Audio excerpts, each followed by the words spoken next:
Salut tout le monde, j'espère que vous allez bien et on se retrouve aujourd'hui pour la review express de Green Lantern Corps, tome 1, Recharge, et on en parle tout de suite.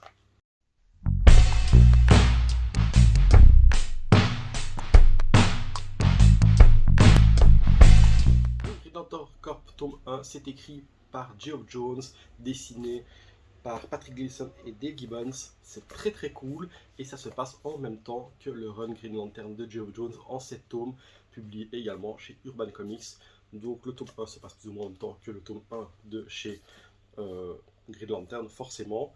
Les deux séries sont indépendantes sur le début, elles risquent de se lier plus par rapport à la suite. Il faudra voir le tome 2, comment est-ce que ça va être publié, etc. Mais normalement, dans le tome 2, les numéros sont liés au tome 2 ou 3 de la série Green Lantern.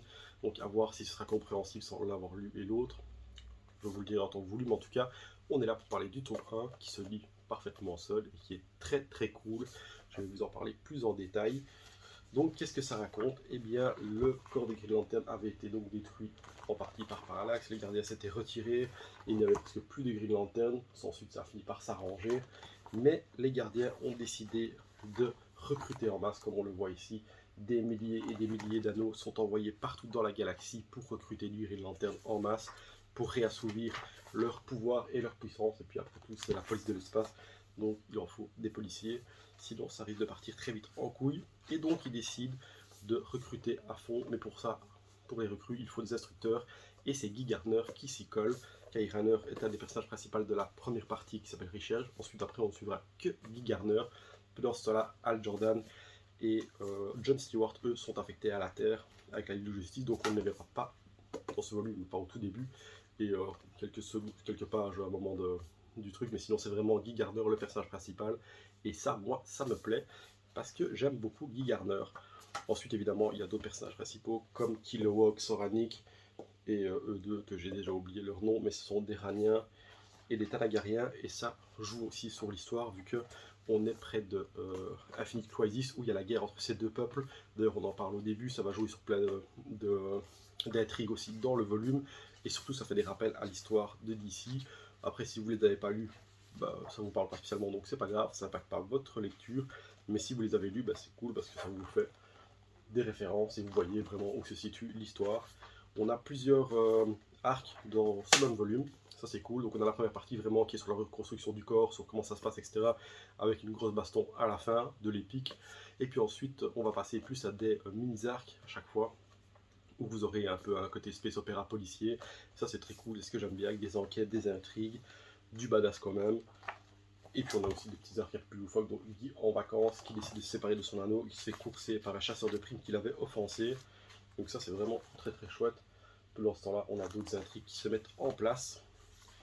Et puis il y a du pam-pam boum-boum de tous les côtés. Il y a aussi du plus 18. Allez, on va dire du plus 16, du 100 on va dire. Il y a du Darkseid. Et il y a une intrigue aussi avec Mogo et les lanternes et des particules à une sorte de virus. Je ne vous en dis pas plus, il faudra le lire pour le découvrir. Mais franchement, j'ai passé un bon moment en le lisant. Ça se lit assez vite malgré que c'est quand même un beau pavé. Franchement, la lecture est très fluide, le récit est vraiment bien raconté et les dessins sont vraiment très cool. On sent que le sujet est maîtrisé, et si vous aimez le space opéra et les Green Lantern en plus l'action et les histoires policières, eh bien foncez, ce récit est fait pour vous. Et comme je le disais en début de vidéo, pour le moment ce tome 1 se lit totalement indépendamment, donc vous n'avez jamais lu le run de Green Lantern avec Hal Jordan de Geoff Jones, c'est pas grave, vous pouvez le lire sans souci. Maintenant, le tome 2 risque d'être peut-être plus difficile à appréhender, donc si vous n'êtes toujours pas passé le cap, foncez aussi sur le run de Geoff Jones, au moins sur les deux premiers tomes pour voir de quoi ça parle. Maintenant voilà, ce n'est pas obligatoire, si vous avez juste envie de lire une chouette histoire de policier de l'espace, foncez, toutes les clés sont dedans, tout pour comprendre l'histoire est là, il n'y a vraiment rien besoin de plus ou de moins, et ça c'est vraiment cool. Après, on verra sur le tome 2, car comme je l'ai dit, c'est prévu en 2 tomes. Voilà, c'est tout pour moi, vous avez mon avis, je vous ai raconté de quoi ça parle, il ne tient plus qu'à vous de voir si ça vous intéresse, et d'aller l'acheter ou pas. Dites-moi en commentaire ce que vous en pensez. Moi en tout cas c'est ultra validé, et on se retrouve tous très bientôt pour d'autres vidéos. Merci.